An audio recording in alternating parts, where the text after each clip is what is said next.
So this is Diane. She's consented to have this lesion taken off her scalp. So this is a mobile lesion. It's just underneath the surface. So if we're going to freeze it, I find if we put some xylocaine underneath the bed of the cyst, it breaks down some adhesions and pops it up from the scalp. Makes it easier to come out. That doesn't hurt too much, Diane? Doesn't hurt at all.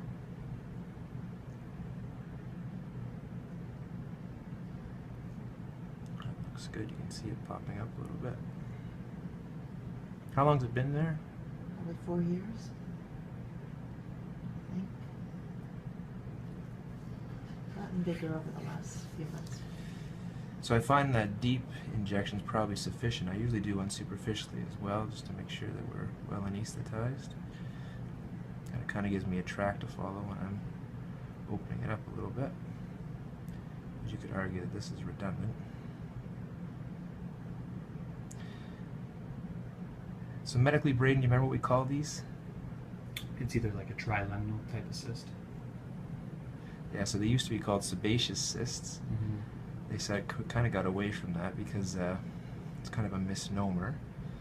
The type of cyst was based on the cell type from which the cyst formed. Mm-hmm. So a cyst is just a fluid-filled cavity by its definition. So sebaceous cyst would imply this comes from sebaceous glands, which isn't quite accurate in this case. So they're actually been broken down mainly, your point is correct actually, but they break them down mainly into pilar cysts or epidermoid cysts. Both, again, depending on what tissue type you're originating from. Epidermoid refers to the epidermis, or the most superficial layer of the skin, and pilar refers to the cells at the base of the hair follicle, which is likely more relevant in this case. Feels okay? Oh yeah. So I typically will always just check to make sure that you can't feel anything. No pain there at all? No. So then I'll use the scalpel just to open this up superficially, and the key with these is just to proceed slowly.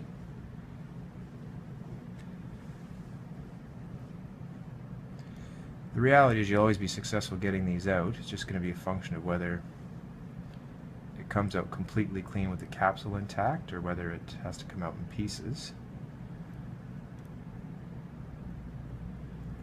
So often that time that just requires us to be a little bit more patient than anything else.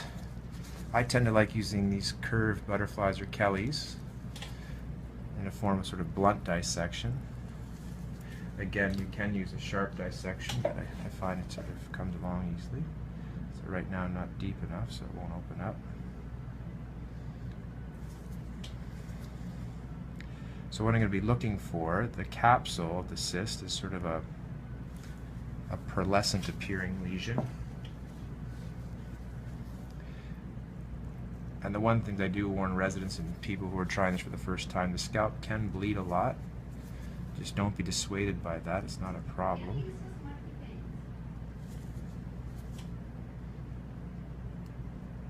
So you can see here this area is opened up.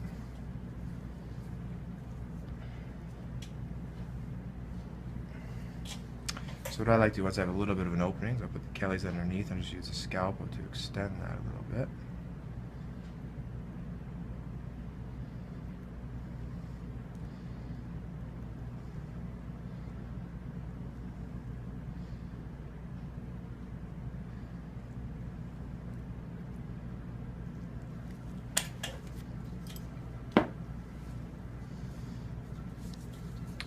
So, and again, so if we see it hit a little vessel, you'll see it starts to bleed a lot.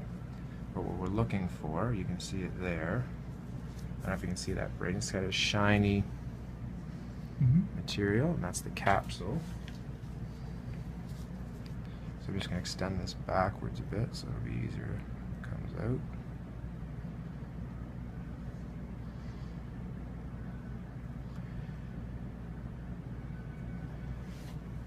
And it will seem to be almost wanting to push itself out to a certain extent, and that's partly because of the anesthetic we put around beneath it. If we did it properly, we put back pressure on the cyst. Now this one's a fair size, so we may have to extend the incision a bit, which isn't a big deal.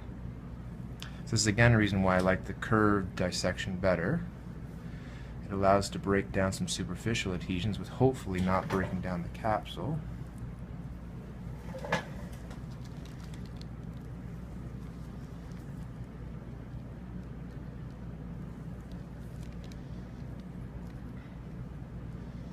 And this is again where I just caution you, a little bit of patience goes a long way with this.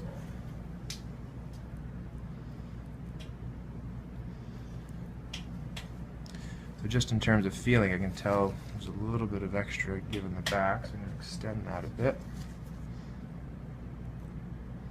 Or I should say it's a little bit more adherent towards the back.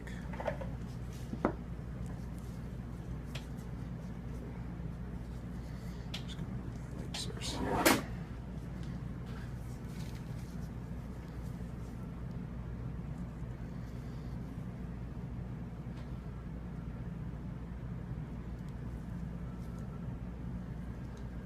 You're still feeling okay, Diane? Oh yeah, I feel fine. So when I reverse this, you'll see it start to pop out.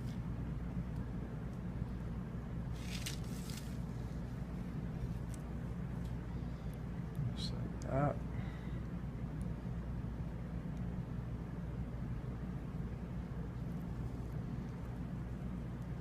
So I'm just breaking down some adhesions behind it.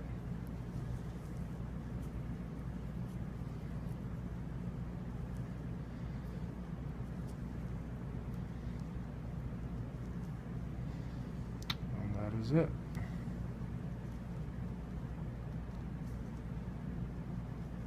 Right there.